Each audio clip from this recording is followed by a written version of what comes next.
ヒロの F1 です。今日も F1 のホットな話題を取り上げていきたいと思います。チャンネル登録と高評価お願いします。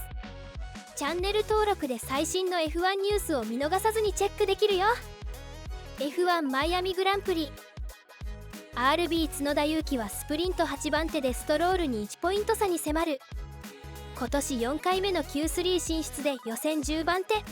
の話題です。F1 マイアミグランプリのスプリント決勝とグランプリ予選が行われました。ビザキャッシュアップ RB の角田裕樹選手は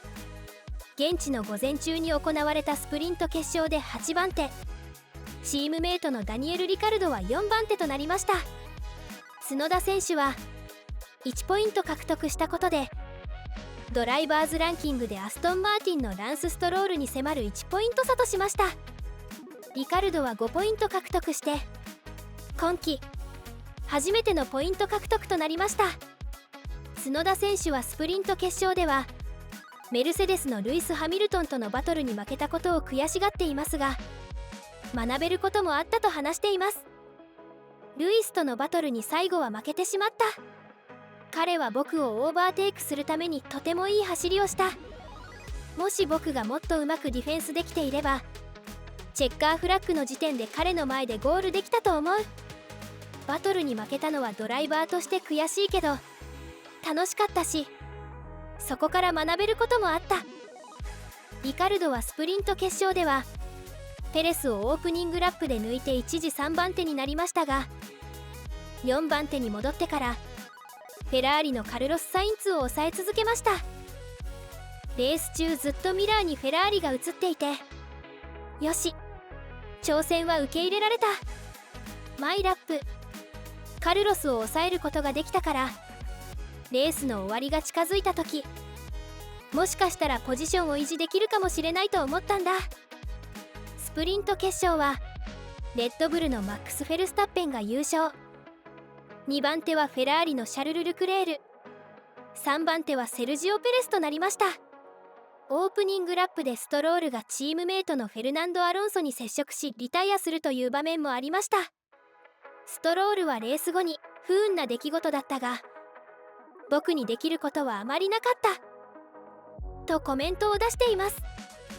明らかに右に深く切り込みすぎてアロンソに接触していますが、ストロールにとっては不運な出来事のようです。ハースのケビン・マグヌッセンにはスプリントは19周しかないのに4回のペナルティが与えられました。合計で35秒の加算ペナルティとなり、マグヌッセンはレース後にスチュワードに呼ばれました。マグヌッセンは愚かな作戦だがやらなきゃいけないとして、どうやらチームオーダーのようでこれからもやり続けそうな感じです。ハースの小松代表はスプリントはとてもうまくいったと思う、ニコが7位でゴールしたのは素晴らしかったとニコ・ヒュルケンベルグの入賞を喜んでいて、予選では Q3 に進出して週末を通して速かった RB を破ることができたのはとても良かったと話しています。マイアミグランプリ予選ではフェルスタッペンがルクレールとサインツを抑えポールポジションを獲得しました。フェルスタッペンは7戦連続のポールポジションを獲得したことになります。2015年にハミルトンが7戦連続でポールポジションを獲得して以来の最長記録です。また1993年のアラン・プロスト以来の記録となるシーズン最初から6連続のポールポジション記録になりました。ビザキャッシュアップ RB の角田選手は現地の午後に行われたグランプリ予選で10番手、チームメイトのリカルドは18番手となりました。リカルドは中国グランプリで受けたグリッドペナルティのために最後尾スタートとなります。角田選手は Q3 を難なく通過してポイント獲得の可能性は十分にあります。 RB のビークルパフォーマンス責任者であるギヨーム・デゾリューは決勝レースの戦略について次のように話しています。勇気にはベストタイムを目指して周囲のマシンと戦う、よりオーソドックスな戦略を取ることになるだろう。ダニエルにはリスクを冒してマシンのペースを生かしてポジションを上げようとする余地がある。今年のマイアミグランプリはアストンマーティンの調子が良くなく、メルセデスにも手が届きそうな気配ですので、普段よりさらに角田選手にはポイント獲得のチャンスがありそうです。ビザキャッシュアップ RB の角田裕樹選手とダニエル・リカルド選手の F1 マイアミグランプリ予選後のコメントです。角田裕樹選手、スプリント8番手、グランプリ予選10番手。まずはチームとダニエルを祝福したい。ルイスとのバトルに最後は負けてしまった。もし彼がスプリントでペナルティを受けなければ僕は9位だっただろうし、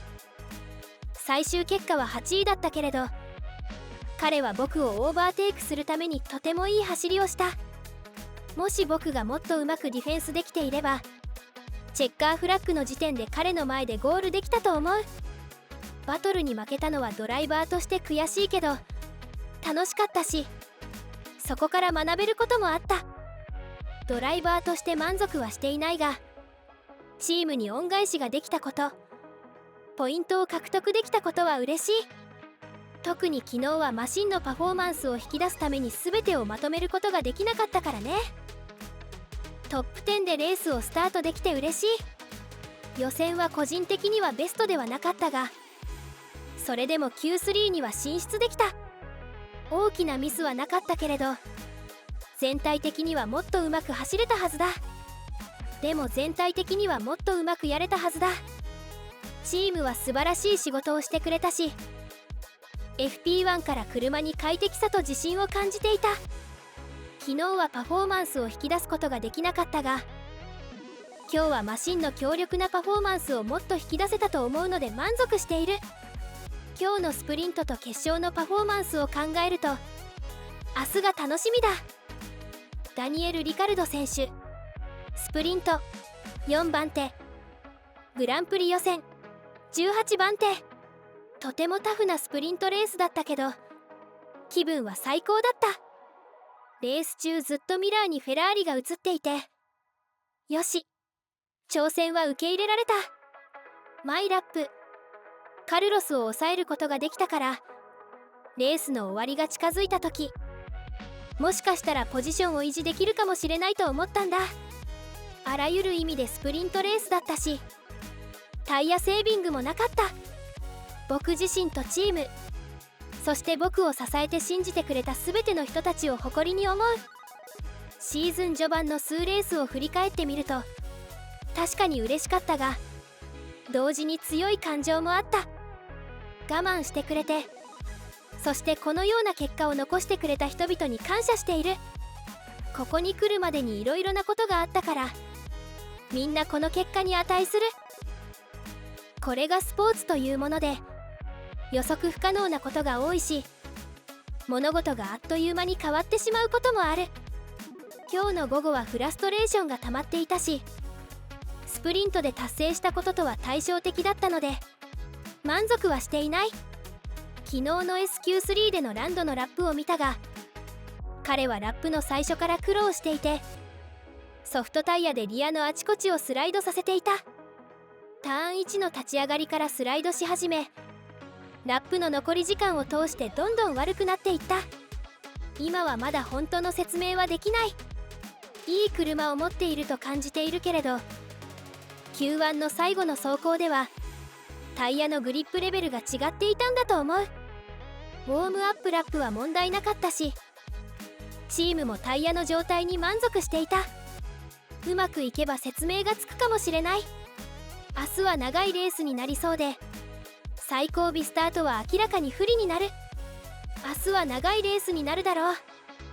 F1 マイアミグランプリ、 RB 角田裕樹はスプリント8番手でストロールに1ポイント差に迫る。今年4回目の Q3 進出で予選10番手の話題でした。チャンネル登録と高評価お願いします。チャンネル登録で最新の F1 ニュースを見逃さずにチェックできるよ。最後までご視聴ありがとうございました。次回のヒロの F1 をお楽しみに。